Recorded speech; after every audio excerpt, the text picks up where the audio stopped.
Tesla Model 3, a pretty great car to see with a way big futuristic display and no AC vents.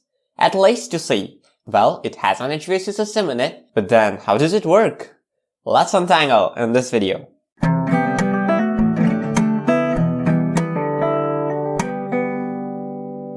Tesla always tried to bring the cost down by decreasing the number of buttons in the car and bringing all them in the display. And now it has jumped up and is taking all the small moving parts to operate manually and including them too in the display. They have replaced the conventional vents with two high aspect ratio vents, first of which is here and second sits below it. Both of them run all across the dash. These are actually thin openings from where the air comes. The length to thickness ratio of these vents or openings is very high, so these are called as high aspect ratio vents. As the openings are thin, the air coming out from here is like a plane. But this plane doesn't travel straight. This dashboard design also plays an important role. This is designed in a convex shape pointing downwards, which does the work of steering the airflow downwards by Coanda effect. To understand the Coanda effect in short, it is the tendency of fluid jet to stay attached to the convex surface. You can try this at home by bringing a convex shape, anything like bag of spoon or ball, near the stream of flowing water.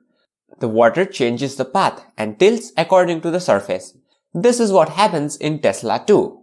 The air coming out from the first vent don't travel straight, but due to the Coanda effect it tilts down and flows downwards onto the knees. To control the vertical position of the air comes the role of the second vent. Part of the air going to the first vent is diverted to second vent. So now some amount of air flows from here. Now when this second plane of air intersects the first plane, it pushes it above. Hence, the resultant flow of air is shifted slightly above.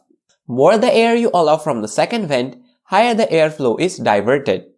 This is how the vertical position of airflow can be adjusted. So, on the display what you basically control is the amount of diversion here, which results in altering the position of airflow, making all the system pretty simple. To control the airflow sideways, there are actually two similar mechanisms on each side of the dash. It has fins in it which steer the airflow. What you control on the display is the angle of inclination of these fins. More the flow is adjusted sideways, more these fins tilt. Controlling the fanning effect is just basically done by varying the RPM of the blower unit which sits prior to this whole system.